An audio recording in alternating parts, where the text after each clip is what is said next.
Hey guys, this is Will here from the Running Injury Free Revolution. So what I'm going to be talking about in this video is about fluid intake and about the intake of salts and electrolytes. They're so incredibly crucial, particularly if you live in somewhere like Australia where it's so hot and fluid intake is an inevitable part of running, but it is wherever you are.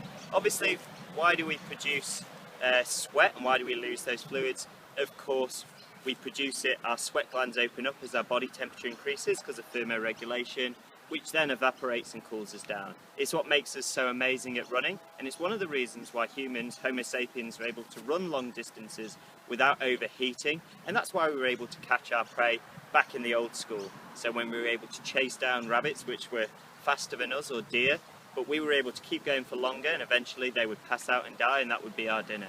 So that's what makes us so incredible. But as we run, obviously sweat is going to be produced and we're going to lose those fluids. And why do we need to increase that absorption of fluid as we run, and why do we need to increase our intake? Here are a few reasons why. So of course, drinking water is really important, but if you drink too much water as you run it, you start to feel it almost slosh around the belly.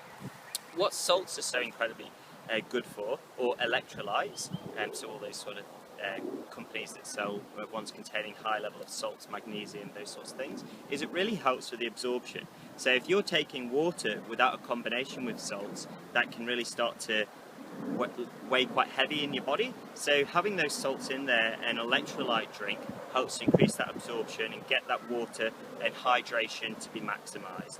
Another thing that's important for salts and electrolytes is it's really important throughout the body for electrical impulses, which helps us with a whole host of bodily functions. Another important element too is it provides nerve impulses to our muscles for muscle contraction. We don't have that high level of salts and electrolytes, so if we're losing them as we run but we're not bringing them back into our body, that's when cramps can start to onset. And I'm sure a lot of you out there have had cramps before when you've either gone too fast or gone too far without the appropriate intake of salts and electrolytes. So it's really important to do that to ensure that you can maintain that high level of muscle contraction over those longer distances. Another thing as well is it helps to prevent against sunstroke, and overall, when I did my 50 marathons, for me, food was important, but the most important thing on a daily basis was preventing against my low levels of salt, so bringing in those electrolytes at all times.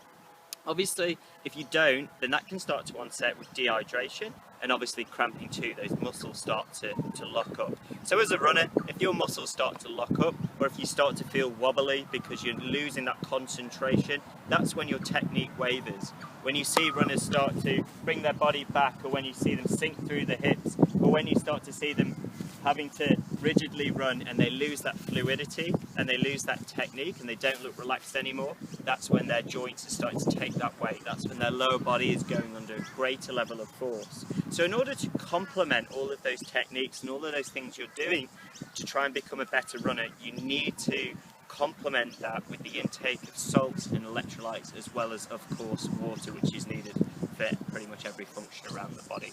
So my tip for you guys is, if you haven't thought about it before, if you're new to running, or if you're a runner who finds it difficult to maintain the technique in the latter stages, really think about that. As well as food and nutrition, it's about bringing in those salts and bringing in those electrolytes to ensure that you can maintain those bodily functions and that muscle contraction is maintained to a high level as you increase over time. So this is Will from the Running Injury Free Revolution. Check out more videos at www.rifrev.com. Thanks guys.